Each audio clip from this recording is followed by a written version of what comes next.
네, 안녕하세요. 월가제입니다. 오늘 80일간의 투자 일주 21일차 시작해 보겠습니다. 오늘도 시황, 그 다음에 가치평가 공부, 그 다음에 자기관리에 대해서. 자, 오늘 먼저 시황은 주식시장이 좀 내렸죠. 사실 퍼센티지로 보면은 S&P는 0.7%, 나스닥은 0.9% 내려가지고 1%도 내리지 않았는데 체감은 조금 있었습니다. 계속 기다리고 있던 조정이 좀 시작되었나 싶기도 하고요. 지금 일본 주식시장은 지금 스멀스멀 중요한 지지로 다가가면서 여기 뚫리면 좀 많이 내릴 것 같은데, 이제 전반적으로 세계 주식시장을 보실 때 연준이 양적 완화를 본격적으로 시작한 후에 어떤 양상은, 어떤 패턴 같은 부분은 항상 신흥국부터 먼저 얻어 터지고 그 다음에 중진국들, 그 다음 한국이나 유럽, 그 다음에 이제 일본, 그 다음 마지막에서 두 번째로 중국, 그 다음 미국이거든요.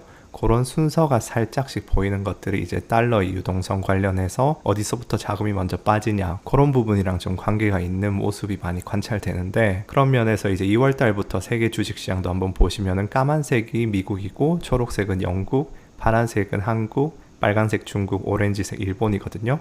이렇게 보시면 미국만 사실상 지난 몇 달간은 계속 상승을 했고, 나머지는 올해 동안 횡보하거나 지금 하락 추세에 있어가지고 그런 모습들이 좀 보이고 있습니다. 그래서 어떤 테마는 델타 변이로 인한 성장 둔화, 그리고 이제 테이퍼링이 가까워지고 있었는데, 성장과 어떤 주식시장 관련해서 성장이 강하게 나오게 되면은 성장 자체는 호재지만 테이퍼링 가능성이 높아지면서 어떤 그 부분은 악재고, 그래서 좀 혼조세가 이어지는데, 성장이 살짝 둔화되기 시작한 초입에는 이제 테이퍼링 가능성이 연기되면서 사실상 주식시장은 살짝 호재를 받죠. 근데 이제 글로벌 경제가 다 둔화되기 시작했고, 미국도 지금 오늘 소매 판매 중요한 넘버가 마이너스 1.1까지 나왔어요. 그래서 이렇게 성장 둔화가 점점 더 가시화가 되게 되면은 이젠 테이퍼링이 아니고 어떤 추가 부양책이나 연준 완화책이 없으면은 악재가 되는 그런 모습이 지금 좀 보이고 있습니다. 이제 부양책의 약발이 떨어졌다, 이런 느낌인 거죠. 그래서 이번에 조정이 나오게 되면은 한 10% 내외 그 정도 저는 생각하고 있는데, 하루하루 장을 봐야겠지만, 그렇게 성장 둔화와 조정이 나오다가 연준이 테이퍼링을 연기하든지 그런 부분들이 있으면은 다시 반등을 하지 않을까, 그렇게 생각을 하고 있습니다. 그래서 그런 사이클이 한동안 계속되지 않을까, 그래서 그에 맞춰서 매매를 하려고 저는 생각하고 있는데, 시장 조정이 오면 연준이 나서면 또 오르고, 또 조정 받으면 연준이 나서면 오르고, 그런 식으로 반복되는 게 사실 금융위기 직후부터 한 수년간의 그런 테마였거든요. 그래서 지금 코로나 끝나고 나서 몇 년 동안은 계속 그것이 반복되지 않을까, 그래서 그러한 패턴을 잘 이용하시면은 대응을 잘 할 수 있지 않을까 싶습니다. 지금 성장 둔화되면서 굴이나 원유나 옥수수, 소이빈 전부 다 지금 안 좋은 상태고요. 근데 지금 또 빅스 추이 같은 거를 좀 보면은 그렇게 10%를 내일부터 당장 내릴까, 그런 부분에 대해서 조금 의구심이 들긴 해요. 아직까지 9월 연준을 조금 기다려 보자는 그런 관망세도 좀 있고, 지금 그렇게 격하게 조정이 당장 올까, 이 부분은 좀 더 지켜봐야 될 것 같습니다. 그 외에는 오늘 파월 의장 연설이 있긴 했는데 어떤 정책에 대해서는 이야기하지 않았고요. 그래서 시황 그 정도 하고, 내일 FOMC 이제 회의록이 뜨면은 좀 더 할 얘기가 있을 것 같고, 이제 어제에 이어서 가치평가 공부를 해보겠습니다. 제2장 실전에 꼭 필요한 투자 도구들, 시간 가치와 투자 위험, 통계 활용하기. 이제 1장에서는 가치평가에 대해서 좀 개괄적으로 알아봤죠. 근데 2장에서는 이제 가치평가를 본격적으로 하기 전에 어떤 부분들을 미리 사전 지식으로 알고 있어야 되느냐, 그런 부분을 한 4가지 정도 짚어줍니다, 책에서. 그래서 실전에 필요한 4가지 도구, 첫 번째는 현금 흐름과 시간 가치 계산에 대해서 아셔야 되고요. 현재 가치, 미래 가치, 이런 것들. 그다음 두 번째는 투자 위험에 대한 기초 지식, 이 부분을 아셔야 되고요. 그 다음에 세 번째는 회계 지식, 네 번째는 간단한 통계 지식과 데이터 활용법. 그래서 요 4가지가 필요한데, 사실 1번 외에는 2, 3, 4번은 각각 대학에서 하나의 어떤 과목으로 한 학기 공부할 정도로 조금 공부를 많이 해야 되는 부분들이라서 오늘 이런 10분, 20분 영상에 다 담을 수는 없겠죠, 당연히. 그래서 오늘은 개괄적인 관점에서 제가 컴팩트하게 요약을 좀 해드리는 식으로 하고, 더 하시고 싶은 분들은 이제 추가적으로 조금 자료를 찾아보시는 것을 추천드립니다. 그래서 첫 번째 도구는 현금 흐름과 시간 가치 계산할 줄을 알아야 됩니다. 제가 이 현재 가치, 미래 가치 관련해서는 제 영상들에서 자주 반복을 해드렸는데, 미래의 1달러는 현재 1달러보다 가치가 낮을 수밖에 없습니다. 그 이유는 첫 번째로 사람들은 미래에 소비하는 것보다 지금 소비하는 것을 선호하기 때문이고요. 두 번째는 물가 상승 때문에 시간이 지날수록 현금의 구매력이 감소하죠. 그래서 미래의 1달러의 구매력은 현재 1달러보다 낮아지게 됩니다. 그 다음 세 번째는 미래에는 기대하고 있는 현금 흐름이 나타나지 않을 불확실성이 있어요. 뭐 어떤 사건이 터질 수도 있고 모종의 이유로 제가 못 받을 수도 있으니까. 그래서 미래의 1달러는 현재 가치로는 1달러가 아니고 뭐 0.9달러 뭐 그렇게 1달러 미만이고 그 조정 비율을 할인율이라고 해요. 뭐 1년에 10% 할인한다. 그러면 1년 후에 1달러는 현재 가치로 90센트인 거죠. 그래서 이 현금 흐름을 현재 가치로 계산하는 데 있어서 5가지 종류의 다른 현금 흐름을 이제 재무학에서는 다룹니다. 첫 번째 단순 현금 흐름은 뭐 5년 후에 100만 원을 주겠다. 그렇게 딱 일회성으로 한번 주는 걸 말하고요. 다음 두 번째는 연금 현금 흐름. 미래의 어떤 정해진 기간 동안 정해진 액수를 주는 거죠. 뭐 내년부터 5년 동안 뭐 100만 원씩 뭐 그런 식으로. 그 다음 이거랑 비슷한데 성장성 연금 현금 흐름은 받는 게 일정 비율로 계속 성장하는 거예요. 예를 들어서 성장률이 10%다 하면은 내년엔 100만 원인데 그 다음 해에는 110, 121 그렇게 10%씩 늘어나는 거죠. 그 다음 영구 연금 현금 흐름은 영원히 받는 거예요. 내년부터 계속 영원히 100만 원씩. 그 다음에 성장성 영구 연금 현금 흐름은 이제 계속 이제 일정한 성장률로 성장을 하는 거죠. 그래서 이렇게 5가지로 분류를 하고 요거의 현재 가치를 구하는 식들이 각각 있습니다. 그래서 그 공식들은 보통 그냥 외우시면 되거든요. 학교에서야 뭐 재무학 입문 같은 거 이제 들으면은 시험 칠 때 그거 다 외워서 이제 쳐야 되는데 실질적으로 이거를 본인이 쓰실 때는 그냥 이미 뭐 공식 다 있는 거 보고 적용해도 되고 사실 볼 필요도 없이 뭐 엑셀이나 뭐 코딩으로 다 이제 계산이 되도록 돼 있습니다. 그래서 이 어떤 공식 구하는 것은 그냥 뭐 알 필요는 없는데 궁금하신 분들을 위해서 살짝 어떻게 공식을 구하는지 보여드리겠습니다. 먼저 단순 현금 흐름부터 보시면은 이자가 5%일 때 현재 100만 원은 1년 후에 얼마가 될까요? 100에다가 뭐 1.05 곱하면 105만 원이 되겠죠. 이건 쉽죠? 그럼 거꾸로 1년 후의 100만 원이 현재 가치로 얼마가 될까요? 그러면은 반대로 100에 1.05를 나누면은 95.23이 되겠죠? 여기까지도 쉽죠? 그래서 이걸 일반화하면은 PV가 현재 가치, 그다음 R이 이자율, N은 시간, 1년이면 1이고 2년이면 2고 그렇겠죠? 그다음 FB는 미래 가치. 그래서 FB는 PV 나누기 1 플러스 R의 N승이다. 혹은 PV 곱하기 1 플러스 이자율의 N승은 이제 미래 가치다. 이런 식은 기본적으로 굉장히 쉽습니다. 그러면 올해부터 매년 100씩 영구히 들어오는 현금 흐름의 계산은 어떻게 될까요? 이렇게 현재 가치를 계산해야 되는데 올해부터 100만원, 100만원, 100만원, 100만원 들어오는데 이제 올해 거는 할인을 할 필요가 없고 내년 거는 한 번 할인을 하고 2년 후 거는 이제 2번 할인을 하고 그런 식으로 쭉 할인을 해야겠죠. 그래서 현재 가치 PB를 구해야 됩니다. 그러면은 여기서 잠시 양변에 1 플러스 R을 나눠 볼게요. 그럼 좌변은 PB 나누기 1 플러스 R이 되고 우변은 이제 요 100은 100 나누기 1.05 100 나누기 1.05는 100 나누기 1.05의 2승 요렇게 매칭이 되겠죠. 근데 영원히 갑니다. 그러면은 이제 요 첫 번째 식에서 두 번째 식을 빼보겠습니다. 그럼 좌변은 PB 마이너스 PB 나누기 1 플러스 R이 되죠. 우변은 요렇게 다 상쇄가 되죠. 그럼 100이 남습니다. 그 다음에 이제 양변에 1 플러스 R로 곱해줍니다. 그럼 여기는 PB 곱하기 1 플러스 R 빼기 PB가 되고 오른쪽은 100 곱하기 1 플러스 R이 되겠죠. 그리고 이제 좌변은 PB로 묶어줍니다.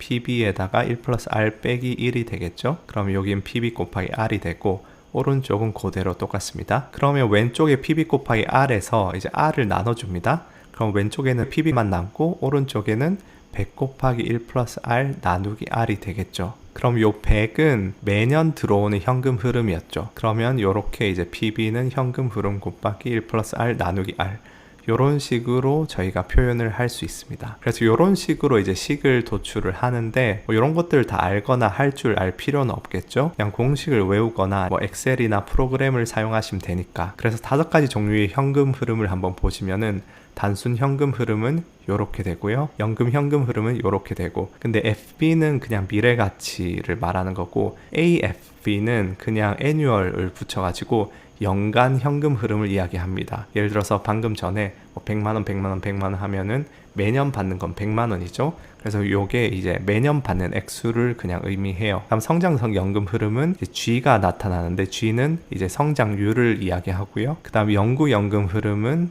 요렇게. 그 다음 성장석 연구 연금 현금 흐름은 요렇게 됩니다. 그래서 미래 현금 흐름, 연간 현금 흐름, 할인율, 성장률, 기간 이런 식으로 되고요. 그래서 여기 R-G이기 때문에 성장률, 그러니까 G는 R보다 낮아야 됩니다. 그렇지 않으면은 사실상 요거를 계산할 수가 없어요. 할인율보다 훨씬 더 높은 성장률로 성장해 나가는 현금 흐름은 사실상 무한대가 되겠죠. 그래서 이제 첫 번째 도구는 요런 미래의 현금 흐름을 어떻게 현재 가치로 계산하는지 그런 부분들이었는데, 요런 부분들은 사실상 이제 실제로 하실 때는 뭐 엑셀을 사용하시거나 프로그램을 사용하시면 되기 때문에 그냥 요런 것들이 있다, 그리고 요런 식을 사용한다, 그 정도만 아시면 되겠습니다. 그 다음 두 번째 도구는 투자 위험에 대한 어떤 기초 지식이 필요해요. 저희가 1장에서 가치평가를 할 때 무조건적으로 미래의 현금 흐름이 높기만 하면은 가치가 높은 건 아니라는 말씀을 드렸습니다. 왜냐? 그 현금 흐름에 대한 어떤 불확실성도 고려를 해야겠죠.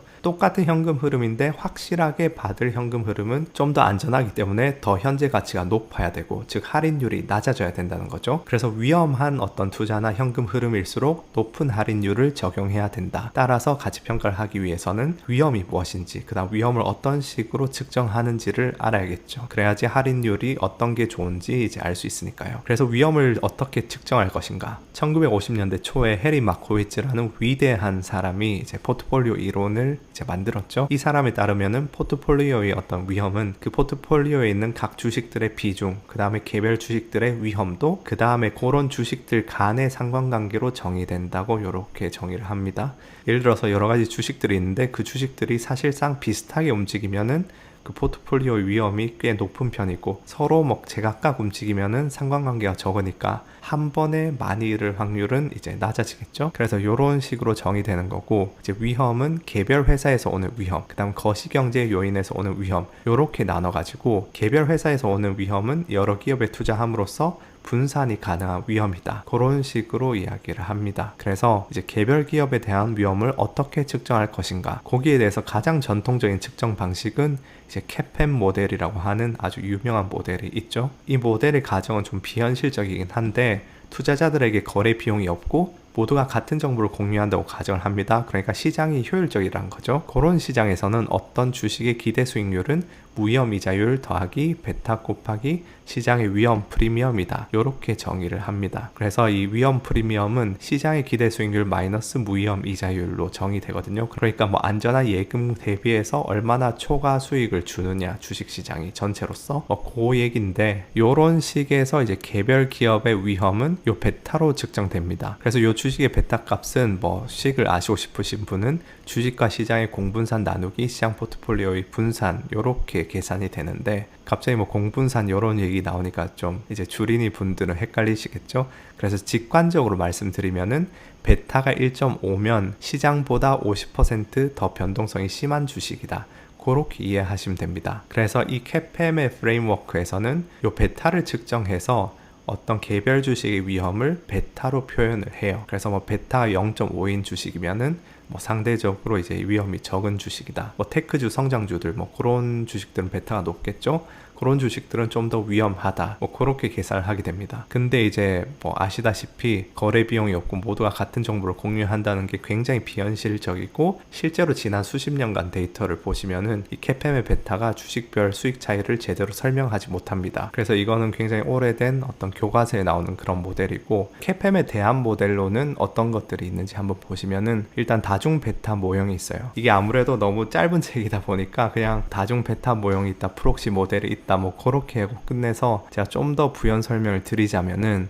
이제 저희는 아까 CAPM 모델에서는 이 형태를 썼었죠. y는 B0 더하기 B1x, 그러니까 y가 주식의 기대 수익률, B0가 무위험 이자율, B1이 베타, x가 이제 시장 프리미엄. 근데 이런 식으로 좀 더 확장해서 베타를 여러 개 가짐으로써 시장의 어떤 위험의 근원을 이제 여러 가지로 세부적으로 나눠보자, 뭐 이런 시도라고 보시면 되고요. 그래서 뭐 차익 거래 가격 결정 모형이 있고 다요인 모형이 있다. 그 다음에 둘의 차이는 뭐 이런 부분들이 있는데, 뭐 현재 시점에서는 그냥 스킵하셔도 되고, 그 다음 프록시 모형이 있습니다. 프록시 모형은 뭐냐면은 CAPM과 다중 베타는 어떤 경제 이론을 바탕으로 가정을 통해서 이제 어떤 프레임워크 안에서 변수를 설정하는데, 프록시 모델은 그런 뭐 가정을 통해서 하는 게 아니고 그냥 데이터를 통해서 예전 주식 수익률 데이터를 가지고 거기서 이제 변수들을 직접 탐색하는 방식으로 이제 변수들을 찾아내는 게 이제 프록시 모형이라 할 수 있습니다. 그래서 예를 들어서 1962년부터 90년까지 주식 수익률을 보니까 중소형주가 아웃퍼폼했다. 그러면은 요 시가총액을 요런데 이제 변수 중 하나로 이제 지정을 하는 거죠. 그래서 요런 거에서 나오는 모델의 어떤 로직을 보시면은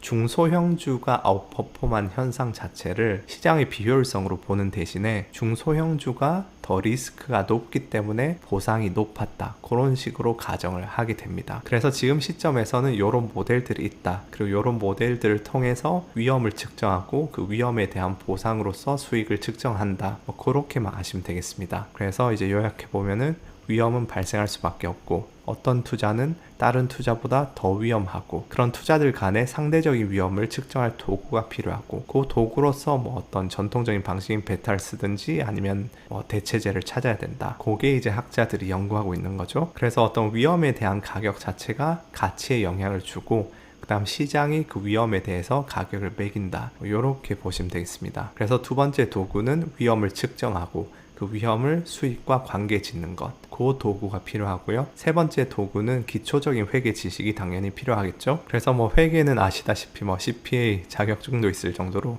너무나 방대한 분야이기 때문에 오늘 굉장히 괴갈적으로 한번 보겠습니다. 먼저 재무제표의 종류 세 가지. 첫 번째는 재무상태표. 제가 이제 한글로 된 회계 용어는 하나도 몰라가지고 이렇게 이제 영어로 찾아서 제가 설명을 하는데, 혹시나 제가 한글 용어를 잘못 영어로 번역할 경우에는 뭐 지적해 주시면 고정 댓글로 정정을 하도록 하겠습니다. 그래서 재무제표들 보시면은 어떠한 표들은 어떤 특정한 시점, 그 한순간을 이렇게 표현하는 표고요. 어떤 표들은 기간으로 정의되는 것들이 있어요. 뭐 손익 같은 경우에는 뭐 분기라든지 1년이라든지 그 기간이 있어야 정의되는 표고, 이런 재무상태표는 어떤 스냅샷, 한순간을 딱 어떤 찍은 그런 상태다. 그래서 이 밸런스 쉿은 특정 시점에 기업이 소유한 자산과 그 가치, 그 다음 그 자산을 위해 조달된 부채와 자본의 구성의 요약. 그래서 뭐 좌변엔 자산 있고 우변에는 이제 부채와 자본이 있는 거, 그런 것들은 종종 보셨을 텐데 그게 이제 밸런스 쉿이고, 그 다음 인컴 스테이트먼트, 손익 계산서. 이건 일정 기간 동안에 이제 영업 활동에 대한 정보와 그런 수익성. 그 다음 세 번째는 현금 흐름표. 기업이 이제 영업 활동, 재무 활동, 투자 활동으로부터 얼마나 많은 현금을 창출하고 소비했는지를 구체화한 표죠. 그래서 요 세 가지가 어떤 가장 대표적인 재무제표들이다. 그러면 재무상태표, 밸런스 쉿의 어떤 자산이나 부채나 그런 부분들을 어떻게 가치를 측정하느냐, 그걸 한번 보시면은, 먼저 자산에서 장기 자산, 뭐 땅, 건물, 기계, 장치 등은 최초 원가를 기록한 다음에 감가상각으로 이제 매년 뭐 사용할 때마다 조금씩 깎아 나가겠죠. 그 다음 단기 자산, 현금 같은 것은 최신의 정보 혹은 시장 가격이 있으면은 그걸 적극적으로 활용하고요. 그 다음 뭐 자회사가 있을 경우, 다른 회사 50% 이상 지분을 가지고 있을 경우에는 그 해당 자산과 부채도 이제 기록을 해야 됩니다. 그걸 연결 재무제표라고 하는데, 그리고 이제 무형 자산, 뭐 대표적인 무형 자산은 영업권,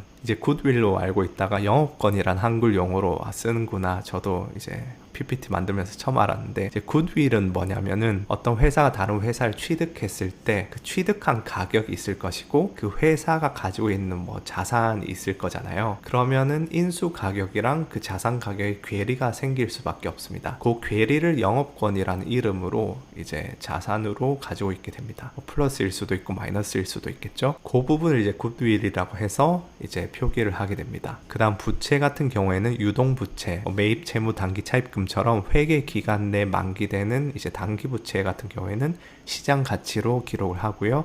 장기 부채, 뭐 은행 융자나 회사채 등은 발행 시점의 액면가로 기록하게 됩니다. 그 다음에 이제 자기 자본 같은 경우에는 이제 자식이 아니고 주식 발행 시 조달한 최초 금액에서 이후에 손익이나 배당이나 자사주 매입으로 이제 증감이 있을 거고요. 그런 식으로 가치가 측정된다. 그 다음에 이제 손익 계산서의 회계. 여기엔 두 가지 원칙이 있는데, 첫 번째는 발생주의 회계라고 해서 이제 매출은 해당 제품이 판매되거나 서비스를 제공한 기간에 기록을 해야 됩니다. 그 다음 그 매출액을 발생시키기 위해 생겼던 비용 자체도 그 비용을 쏟는 노력이 대응되는 기간에 기록을 해야 된다. 그렇게 기간을 맞춰 맞춰야 된다. 그런 원칙이 있고요. 그 다음 두 번째 이제 비용 분류에 관련해서는 영업활동, 재무활동, 투자활동 이렇게 나눠서 이제 분류를 하는데, 영업활동은 해당 기간에 이제 팔린 상품을 만들기 위해서 어떤 들인 노동이나 재료 등을 이야기하고 그런 비용들. 그 다음 재무활동 비용은 사업을 위해 끌어들인 자금으로부터 발생하는 비용,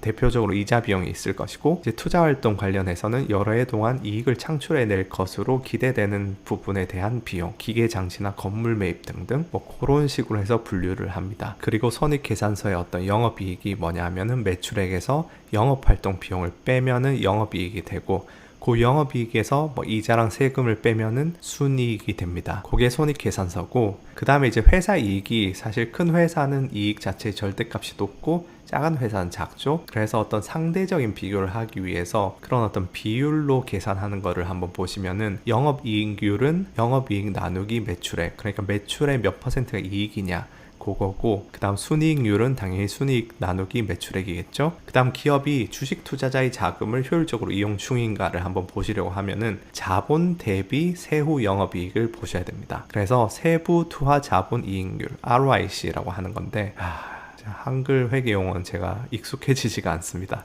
요거는 영업이익 곱하기 1 빼기 세율, 그러니까 세후 영업이익, 그거를 뭐로 나누느냐, 부채와 자본을 더한 장부가치에 현금을 빼서 요렇게 계산하시면 되고, 그 다음 자기자본 이익률, 자기자본에 대비한 어떤 이익률은 순이익 나누기 자기자본의 장부가치, 요렇게 계산이 됩니다. 그래서 요런 것들이 이제 회계 지식인데, 정말 간단히 개괄적으로 이제 컴팩트하게 요약한 것이고, 사실 회계가 깊게 들어가면 끝도 없죠. 그 다음에 이제 네 번째 도구는 간단한 통계 지식과 데이터를 다루는 방법에 대해서 조금 기본적으로 아실 필요가 있습니다. 그래서 데이터 수가 작을 때는 개별 항목을 이해하면 되겠죠. 예를 들어서 학생들의 몸무게를 본다. 그럼 5명 있으면은 5개 각각 보면 되겠죠. 근데 이렇게 데이터 숫자가 수십 개 이상, 수백 개, 수천 개가 되면은 그 데이터를 이해하기 위해서는 콤팩트한 숫자로 표현할 필요가 있겠죠. 수천 개를 일일이 볼 수가 없으니까 그걸 축약해서 나타내주는 어떤 지표들, 그 대표적인 것이 평균, 그 다음 표준 편차. 평균은 말 그대로 어떤 평균이고, 표준 편차는 이 평균을 기점으로 얼마나 변동이 심하냐. 그래서 60kg를 기점으로 거의 학생들이 다 59, 61 그렇게 모여 있으면은 표준 편차가 작을 것이고, 40kg도 있고 70kg, 80kg도 있고 그렇게 엄청나게 여기저기 다 퍼져 있으면은 그 표준 편차가 높겠죠. 그 다음에 요거를 이제 그래프로 잘 표현해 놓은 것이 도수 분표표이고, 요렇게 한 명 한 명 요렇게 쌓아가는 거죠. 그래서 50에서 59kg 사이에 요렇게 제일 많다, 그런 걸 보실 수 있고, 근데 모든 분포가 이렇게 좌우 대칭은 아니에요. 그래서 평균과 표준 편차를 알면은 분포가 좌우 대칭일 때는 그 분포의 모양을 잘 그려볼 수 있는데,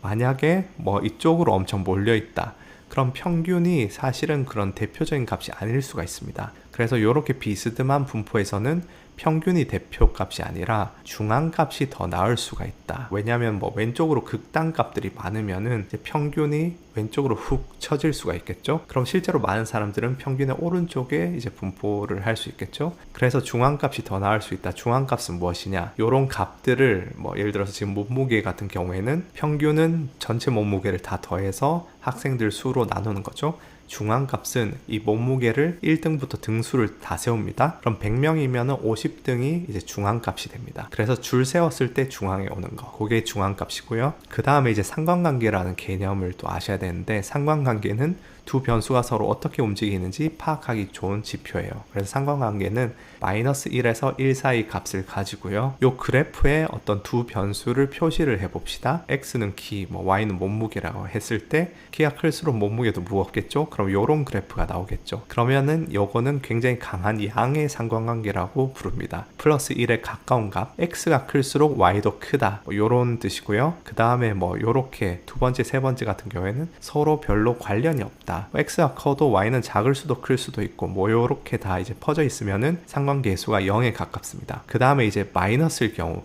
X가 커질수록 Y는 줄어든다. 예를 들어서 빅스 지수, 변동성 지수가 높을수록 주식 가격은 하락할 확률이 높다고 해봅시다. 그러면 변동성 지수가 이렇게 높아지면은 주식 가격은 내려가겠죠. 그래서 이렇게 우하향하는 그래프가 됩니다. 요러면은 이제 마이너스 1에 가까운 값이 나오게 됩니다. 그게 상관관계라는 개념이고요. 그 다음 이제 회귀 분석에 대해서 좀 아셔야 되는데, 요거는 이제 CAPM이랑 살짝 비슷한 형태인데, Y는 B0 플러스 B1X. 예를 들어서 금리는 2.1% 플러스 0.8 곱하기 물가 상승률이다. 그럼 물가 상승률이 1%면은 이 0.8%니까 금리는 2.9%가 되겠죠. 물가 상승률이 2%면은 1.6이니까 3.7%가 됩니다. 그럼 여기 X축이 물가 상승률이고 Y축이 금리라고 해봅시다.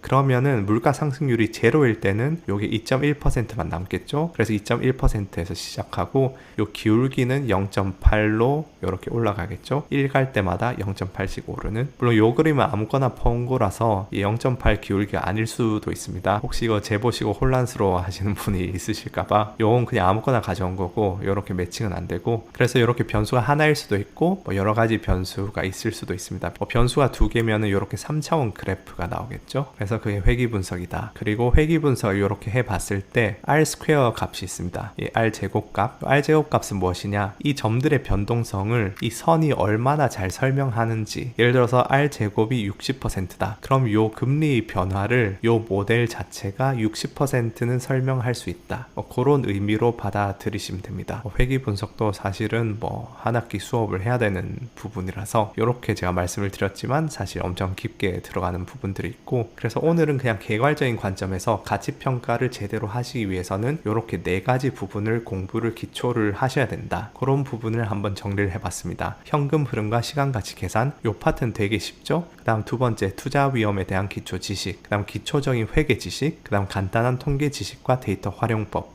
요렇게 네 가지를 아시면은 이제 가치 평가를 할 준비가 이제 기초적으로는 되었다. 요렇게 생각하시면 되겠습니다. 그래서 오늘 2장을 해보았고요. 내일 3장에서는 이제 내재 가치를 구하는 법에 대해서 다뤄보도록 하겠습니다. 그 다음 세 번째 파트 자기 관리는 오늘 다시 이제 건강식을 먹기 시작해서 오늘 아침에 밥 안 먹고 재니까 다시 68kg대로 내려갔더라고요. 그래서 제가 나스닥 차트 보면서 그 생각을 했어요. 69 갔다가 안 먹으니까 68. 이제 가자. 과연 제 몸무게나 나스닥이나 내일부터 하향세가 시작될 것인지 내일 또 지켜봐야 될 것 같습니다. 어쨌든 요즘 같은 장에서는 너무 욕심은 많이 내시지 마시고 오늘 하루도 이제 한국 아침이실 텐데 오늘도 기분 좋게 행복한 하루 되셨으면 좋겠습니다.